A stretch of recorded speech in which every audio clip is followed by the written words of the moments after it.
All right, guys, well, I got this board cut off, and I cut it just a little bit bigger than I really wanted it. I'd rather be a little too big than a little too small. And I got my plane all set up, got it screwed down, got the vacuum cleaner hooked up to it. The new plane works absolutely flawless. And plugged it up, turned it on. Every time I went through, I would crank it down 1/2 of a turn and then run it through, then flip it over and run it through again, and then a 1/2 a crank. Run it through, flip it over, run it through. Because this oak is so hard, I didn't want to, take a chance on tearing my brand spanking new plane or the blades up. But I want you to look out. I don't know how well this is going to show up on here, but look at how pretty that wood is, man. It's just got all kinds of neat looking stuff in there. That's really, really neat. I like that. That looks fantastic. And before I started, I weighed this thing, and this piece of wood weighed 50 pounds, 8 ounces. And I just weighed it a second ago, and it weighed exactly 49 pounds. So I took off a good little bit of wood there, a few ounces. But yeah, that is gorgeous. I really like this.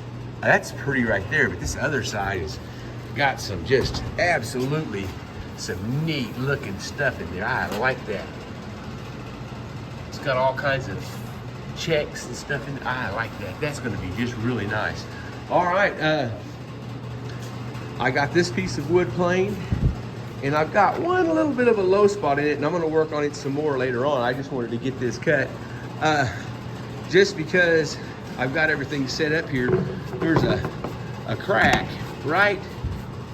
See this line on this side of the line, there's a crack that goes pretty much all the way down here to this other end, and I've got it marked on the other side. I'm going to go ahead and take that out, but keep this piece of wood the size that it is in case I need a big piece like that. But I'm going to take all those cracks out of there just so it's not in my way, not going to be a problem in the future. I'm going to take, see, I got it marked right on that crack right there. I'm going to take just as much of that off as I can. All right, well, I just thought I'd show you the plane worked great.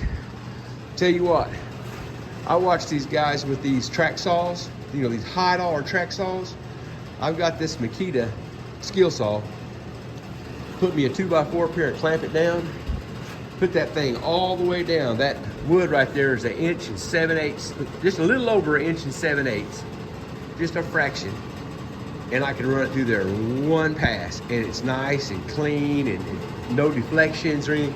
That is one hoss of a saw. I bought that about a year or so ago, and I've used it building my cabin, and I've been using it down here. Yeah, 1 7/8 inches, no problem. And this wood is, I just checked this one a minute ago. It was sitting at 16% moisture. So, man, you need a good saw. That's a heck of a saw. I got it at Home Depot in Ada, Oklahoma is where I got that at. I think it was right at $200. The only other saw I've ever paid that much for is this one, and I bought that one 15 or more years ago. But anyways, I just thought I'd bring you up to date on this. This is working great.